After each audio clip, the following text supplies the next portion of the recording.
எல்லாருக்கும் வணக்கம். இன்றைக்கி டின்னருக்கு வந்து கோதுமை ரவை பொங்கல் தான் செய்ய போகிறோம். பொங்கல் வடை எப்படி செய்யலாம் பார்க்கலாம் வாங்க. மிக்சியில் தான் நான் இன்றைக்கி உளுந்து அரைக்க போகிறேன். ஃப்ரிட்ஜில் 1 மணி நேரத்துக்கு முன்னாலே நான் கழுவி ஊற வச்சுட்டேன். மிக்சியில் அரைக்கிறதுனால நல்லா வராதுன்னு நினைக்காதீங்க, சூப்பராக வரும், முறுமுறுன்னு புஸ்ஸுன்னு வரும். ஒன்றும் கிடையாது, மிக்சியில் அரைச்சி உப்பு போட்டு நல்லா பீட் பண்ணி ஒரு மணி நேரம் விட்டுருங்க. பீட் பண்ணதுக்கப்புறம் பார்த்திங்கன்னா உங்களுக்கு நல்லா பொங்கியும் வரும், நல்லா நமக்கு கிரைண்டரில் அரைச்ச மாதிரியே இருக்கும். இப்போ வந்து ரவையை வந்து நான் 1 கப்பு எடுத்துக்கிறேன். 1 கப்பு ரவை எங்களுக்கு போதும்.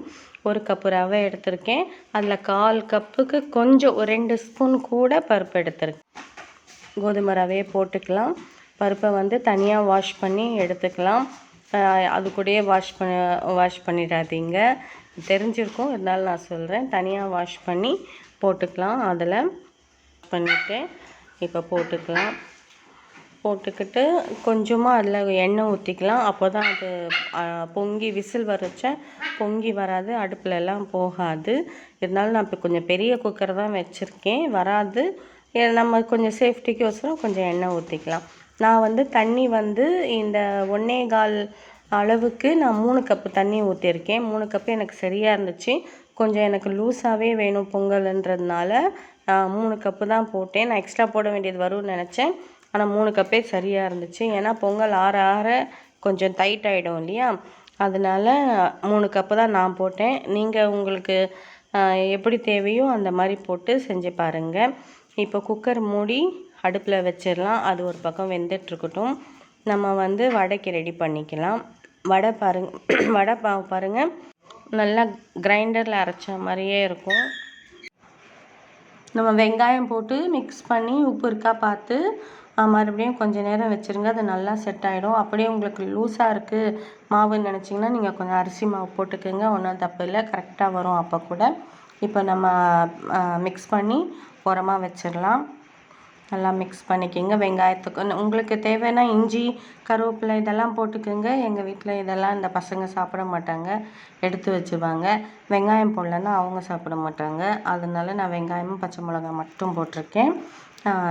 மிக்ஸ் பண்ணி ஓரமாக வச்சிடலாம். இப்போ நம்ம கடாயில் எண்ணெய் ஊற்றி சூடு பண்ண வச்சுக்கலாம். எண்ணெய் சூடாகிட்டுருக்கட்டும். அதுக்குள்ளே நம்ம என்ன தேவையோ அதை எடுத்து வச்சுக்கலாம். எண்ணெய் வந்து நல்லா சூடாகிடுச்சான்னு பார்த்து கொஞ்சமாக போட்டு பார்த்துக்குங்க, நல்லா பபுள்ஸ் வருதான்னு. அதிகமாக சூடாகிடுச்சின்னா போட்டோன்னே வடை ரெட் கலர் ஆகிடும், உள்ளே வேகாது. அதனால் வந்து நல்லா சூடானோன்னா கொஞ்சம் ஸ்லோ பண்ணிக்கோங்க.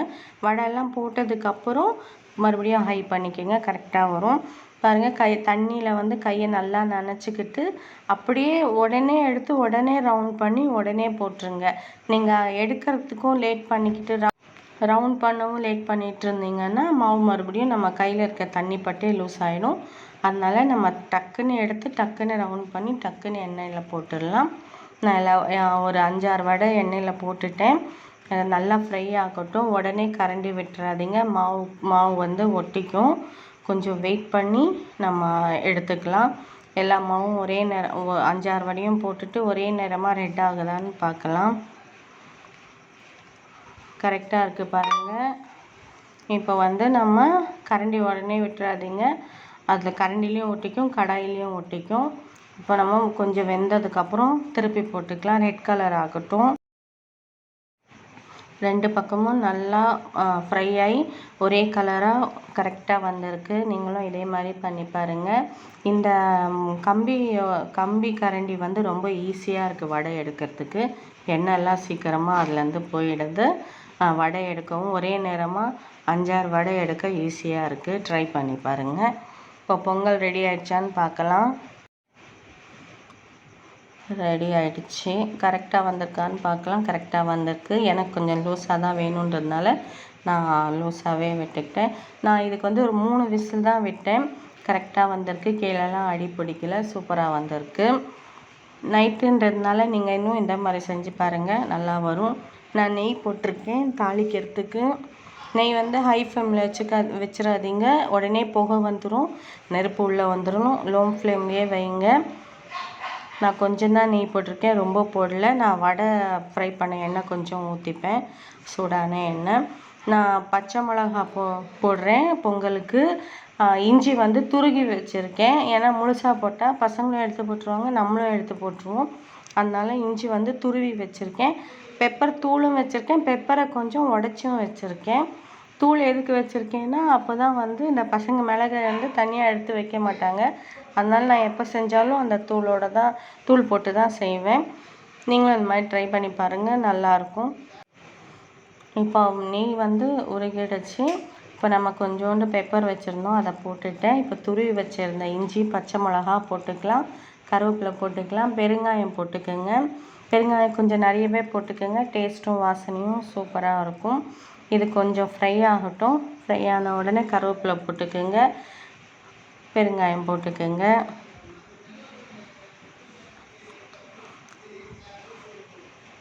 நான் சீரகம் போடலை, சீரகமும் பசங்களுக்கு பிடிக்காது, அதனால நான் சீரகம் போடலை. உங்களுக்கு விருப்பம் இருந்தால் நீங்கள் போட்டுக்கோங்க. இப்போ நம்ம பொங்கலில் இதை எடுத்து கொட்டிக்கலாம். கொட்டிக்கிட்டால் பொங்கல் நல்லா மிக்ஸ் பண்ணிக்கோங்க. நான் கொஞ்சம் எண்ணெய் எக்ஸ்ட்ராவாக ஊற்றுறேன் பாருங்கள்.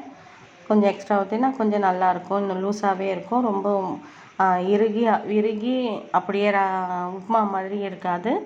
நல்லா டேஸ்ட்டாகவும் நல்லா லூஸாகவும் இருக்கும். பொங்கல் ரெடி ஆகிடுச்சி. கோதுமை ரவா பொங்கல், வடை, சாம்பார் ரெடி ஆகிடுச்சி. நான் பண்ண உங்களுக்கு சமையல் பிடிச்சிருந்ததுன்னா என் சேனலை சப்ஸ்கிரைப் பண்ணுங்கள், சப்போர்ட் பண்ணுங்கள், லைக் பண்ணுங்கள், கமெண்ட் பண்ணுங்கள். வாங்க சாப்பிட்லாம். வடை சாம்பார் ரெடி. எப்படி இருந்துச்சுன்னு எனக்கு கமெண்ட் பாக்ஸில் கமெண்ட் பண்ணுங்கள். தேங்க்யூ.